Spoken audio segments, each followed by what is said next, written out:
اے اسلام کی مقدس شہزادیوں، اے عورتوں، اے بچیوں، اللہ کی پکڑ بہت ہی سخت ہے۔ اللہ جب پکڑنے پر آتا ہے تو دیر نہیں کرتا۔ اللہ کا ترازو صرف انصاف ہی تولتا ہے، اور اللہ تعالیٰ انصاف کرنے میں دیر نہیں کرتا، بس وقت کے گزرنے کی دیر ہوتی ہے۔ آج میں تمہیں بتاؤں گا کہ ایک حافظ قرآن لڑکی پر اللہ کا عذاب کیوں برسا۔ حافظ قرآن لڑکی کا جب انتقال ہوا تو اس کی خوبصورتی بدصورتی میں تبدیل کیوں ہوئی۔ ایک حافظ قرآن لڑکی کی میت کو جب عزیز و اقارب قبرستان کی طرف لے کے جا رہے تھے تو اس کی پھول جیسی میت پتھر کی طرح بھاری کیوں بن چکی تھی۔ جب اسے قبر کے اندر لٹایا گیا تو قبر کے اندر گرمی کیوں تھی، تپش کیوں تھی، آخر وہ کون سے گناہ کرتی تھی؟ بس وہی گناہ تمہیں بتانا چاہتا ہوں۔ اگر تم بھی ان گناہوں میں مبتلا ہو تو جلد از جلد توبہ کر لینا۔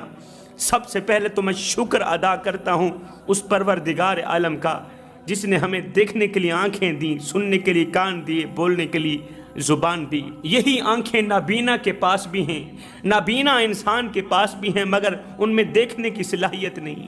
یہی زبان گنگے بہرے کے پاس بھی ہے، یہی کان گنگے بہرے کے پاس بھی ہے، مگر اس میں سننے کی صلاحیت نہیں، بولنے کی صلاحیت نہیں۔ اگر میری ایک پلک کے بال جھڑ جائیں تو میں لاکھوں کروڑوں روپے لگا دینے کو تیار ہوں کہ کسی نہ کسی طرح اس پلک کے اوپر بال آ جائیں۔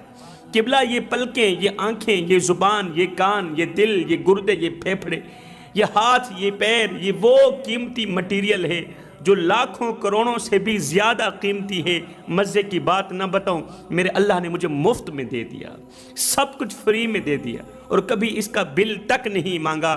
پھر میرا حق نہیں بنتا کہ میں اس کریم رب کا ہر وقت، ہر گھڑی، ہر لمحے شکر ادا کرتا رہوں۔ ایک غریب شخص تھا جو بے اولاد تھا۔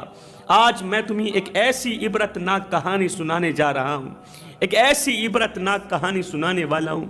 اس واقعے کو سننے کے بعد آپ اللہ سے توبہ کرنے پر مجبور ہو جائیں گے، اللہ کے محبوب بندے بن جائیں گے، کیونکہ رسول کریم صلی اللہ علیہ وسلم کا فرمان علی شان ہے، صحابہ میں اللہ کا حبیب ہوں۔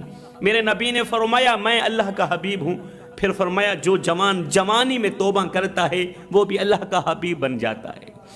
تو جوانوں تم بھی جوانی میں توبہ کر لو نا۔ جب تم جوانی میں توبہ کرو گے تو اللہ کے حبیب بن جاؤ گے، اور جب تم اللہ کے حبیب بن گئے تو یاد رکھنا اللہ تعالیٰ پوری کی پوری کائنات تمہارے قدموں پر ڈال دے گا، کیونکہ جب رب تمہارا ہو گیا تو پھر سب تمہارا ہو گیا۔ رب کو پانے کی کوشش کرو، مدینے والے کے ساتھ تعلق بڑھانے کی کوشش کرو، تعلق برقرار رکھنے کی کوشش کرو۔ جب مدینے والا تمہارا ہو گیا تو پھر سب تمہارا ہو گیا۔ سنیے ایک لڑکی کی عبرتناک کہانی۔ قبلہ ایک غریب شخص تھا جو بے اولاد تھا۔ ایک تو وہ غریب تھا، دوسرا وہ بے اولاد تھا۔ اللہ تعالیٰ نے اسے اولاد جیسی نعمت سے محروم رکھا تھا، رحمت جیسی رحمت سے، نعمت جیسی رحمت سے بھی محروم رکھا تھا۔ وہ ہر وقت، ہر گھڑی، ہر لمحے پریشان رہتا تھا کہ اللہ تو نے مجھے ہر ایک نعمت سے نوازا، اللہ تجھے اپنی عزت اور جاہ و جلال کا واسطہ مجھے اولاد جیسی نعمت سے بھی نواز۔ تو نے ہر ایک نعمت دی ہے، اولاد نہیں دی۔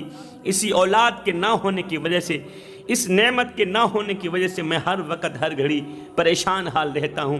میری بیوی پریشان حال رہتی ہے، اور میرے گھر میں ہر وقت پریشانیاں گھومتی رہتی ہیں۔ میرا گھر پریشانیوں کی دلدل میں پھنسا ہوا ہے، مصیبتوں کی دلدل میں پھنسا ہوا ہے۔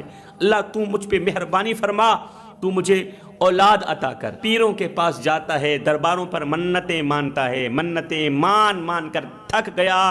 اللہ تعالیٰ نے اس کی خالی جھولی اولاد نرینہ سے نہ بھری، اس کی خالی جھولی اولاد سے نہ بھری۔ 20 سال کا عرصہ گزر گیا، شادی کو 20 سال کا عرصہ گزر گیا ہے، اور ابھی تک اولاد نہیں ہوئی۔ ہر وقت یہ دونوں میاں بیوی پریشان رہتے ہیں۔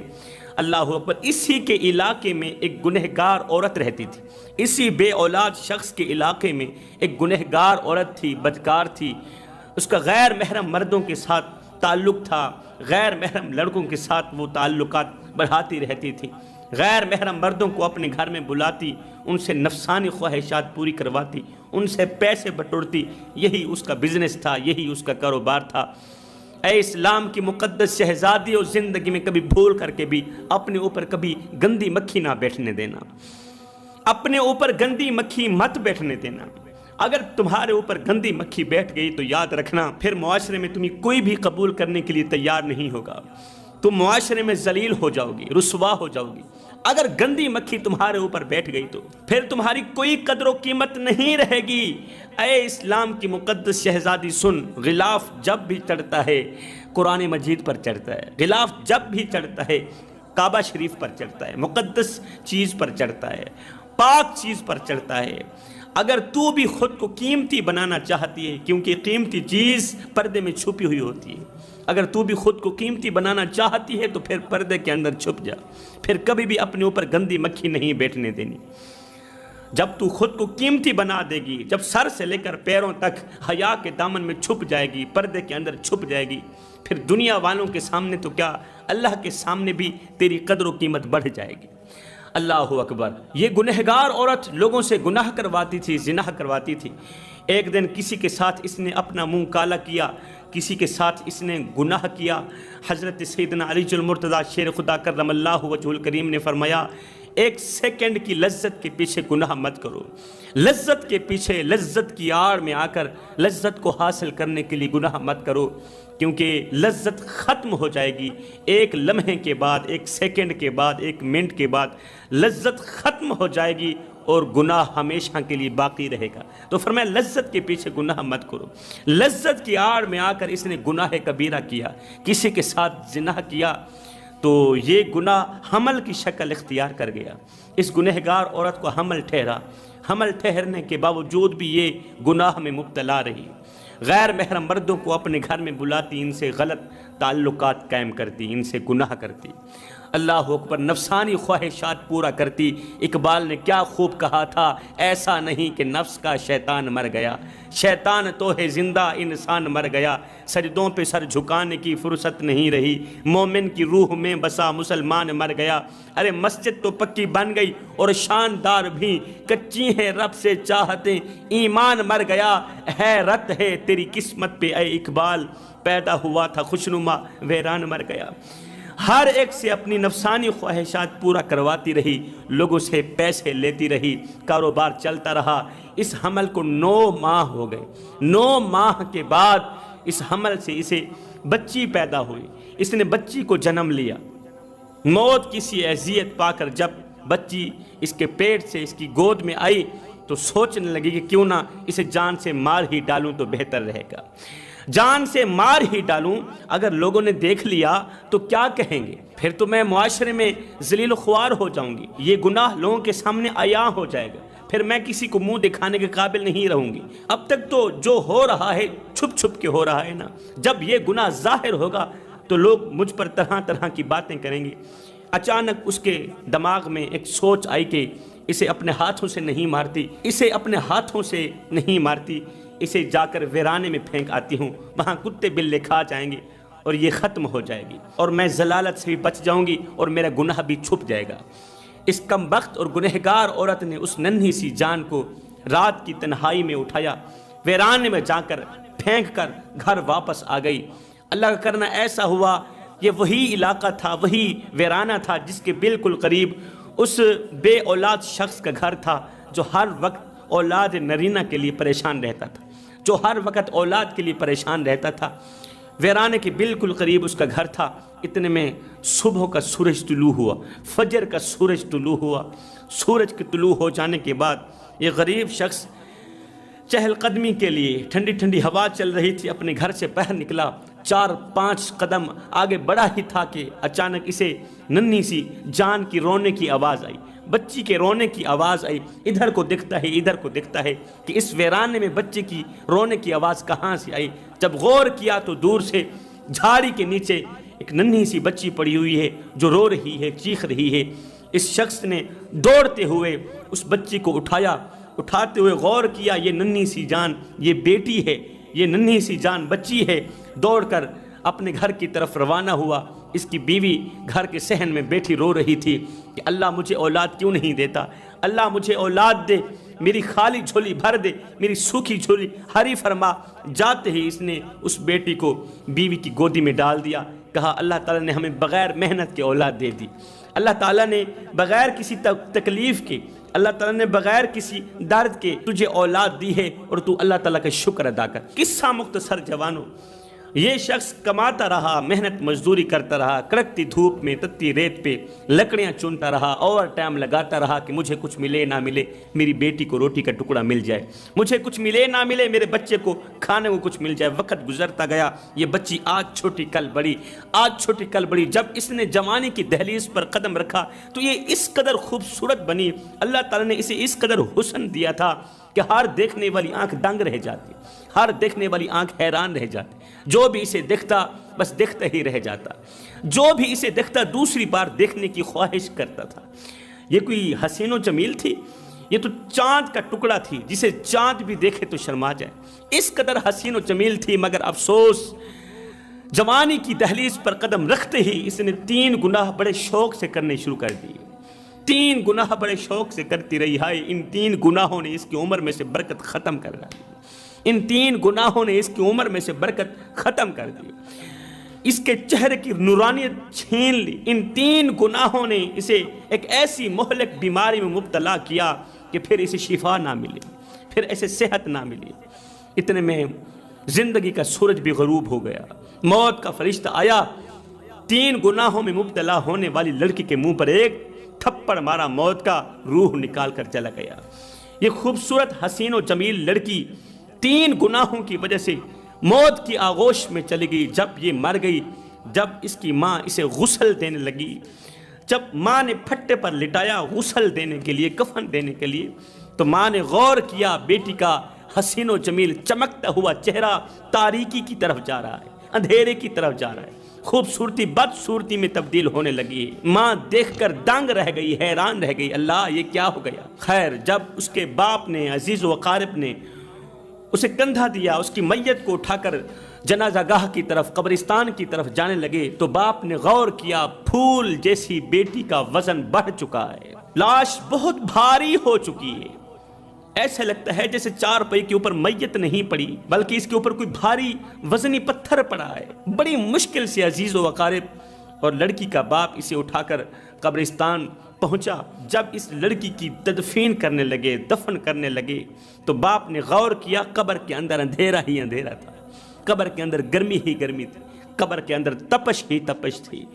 اللہ اکبر، قبر کے اندر اندھیرا ہے، گرمی ہے، تپش ہے۔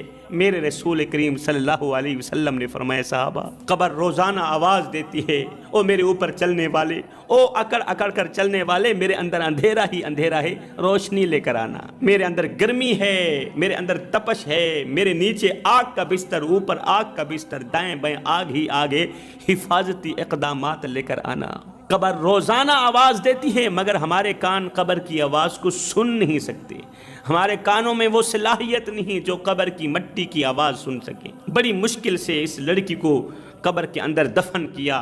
خاک سپرد کرنے کے بعد جب یہ باپ واپسی اپنے گھر کی طرف آیا، گھر کی دہلیز پر قدم رکھا تو آتے ہی اپنی بیوی سے کہنے لگا، سچ سچ بتانا تیری بیٹی کون سے ایسے گناہ کرتی تھی کہ تو خود کہہ رہی ہے کہ جب میں اسے غسل دے رہی تھی تو اس کی خوبصورتی بدصورتی میں تبدیل ہو گئی۔ سچ سچ بتا کہ تیری بیٹی کون سے ایسے گناہ کرتی تھی، مجھے وہ گناہ بتا تاکہ میں بھی عبرت حاصل کروں اور ہر سننے والی عورت عبرت حاصل کرے کہ وہ گناہ کبھی نہ کرے۔ اگر عورت ان گناہوں میں مبتلا ہے تو جلد از جلد توبہ کر لے، جلدی بتا تیری بیٹی کون سے گناہ کرتی تھی، تیری بیٹی کون سے گناہ کرتی تھی تاکہ میں عبرت حاصل کروں، تیری بیٹی کون سے ایسے گناہ کرتی تھی تاکہ میں عبرت حاصل کروں، ان گناہوں سے جلد از جلد توبہ کروں۔ اتنے میں دروازے پر کھڑی کسی اجنبی عورت نے آواز دی، او نادان، یاد کر آج سے 20 سال پہلے تو محنت مزدوری کر کے واپس اپنے گھر کی طرف جا رہا تھا کہ تیرا ایک گلی سے گزر ہوا، تو نے میرے جیسی حسین و جمیل عورت کا چہرہ دیکھا، پھر تیرے اندر ایک خواہش ابھری، مجھے پانے کے لیے، مجھے حاصل کرنے کے لیے، نفسانی خواہشات پورا کرنے کے لیے تیرے اندر ایک خواہش سی ابھری۔ تو نے مجھے کہا کہ میں تجھ سے گناہ کرنا چاہتا ہوں، میں نے کہا آج کے پورے دن کی کمائی مجھے دے دے اور تو مجھ سے گناہ کر لے۔ پھر تو نے کیا کیا، پورے دن کی مزدوری مجھے دے دی تھی، تو نے پورے دن کی کمائی مجھے دے دی تھی اور تو نے میرے ساتھ گناہ کیا اور وہ گناہ حمل کی شکل اختیار کر گیا۔ اور نادان، یہ جو بچی تھی یہ کسی اور کی نہیں تھی، یہ کسی اجنبی کی نہیں تھی، یہ تو تیری اپنی بچی تھی۔ وہ گناہ جو حمل کی شکل اختیار کر گیا تھا، جب تیرا نطفہ میرے پیٹ میں گیا تھا تو 9 ماہ بعد میں نے تیری امانت کو پیٹ سے باہر نکالا۔ میں اس بیٹی کو اپنے ہاتھوں سے مار رہی تھی، لیکن میں نے کہا نہیں، میں اسے ویرانے میں پھینک آتی ہوں، وہاں کتے بلے کھا جائیں گے اور میں اس گناہ سے بچ جاؤں گی، لوگوں کی ضلالت سے بچ جاؤں گی۔ جب میں اسے ویرانے میں پھینک آئی، صبح سویرے تو باہر نکلا، تو نے کہا اللہ تعالیٰ نے مجھے اولاد دی ہے، بغیر کسی درد کے، بغیر کسی تکلیف کے اللہ تعالیٰ نے میری خالی جھولی بھر دی ہے۔ اور نادان، جلدی کر، توبہ کر، اس گناہ سے توبہ کر لے، ورنہ یاد رکھنا جس طرح تیری بیٹی عبرت کا نشانہ بنی ہے، اسی طرح تو بھی عبرت کا نشانہ بنایا جائے گا۔ اگر تو اس گناہ سے توبہ نہ کی تو یاد رکھنا موت کے وقت خاتمہ ایمان پر نہیں ہوگا۔ یاد رکھنا پھر تیری خوبصورتی بھی بدصورتی میں تبدیل ہو جائے گی۔ پھر یاد رکھنا جب تیری لاش کو لوگ قبر کے اندر دفنانے لگیں گے تو قبر کے اندر اندھیرے کے سوا کچھ نہیں ہوگا، قبر کے اندر بچھوؤں کے سوا کچھ نہیں ہوگا۔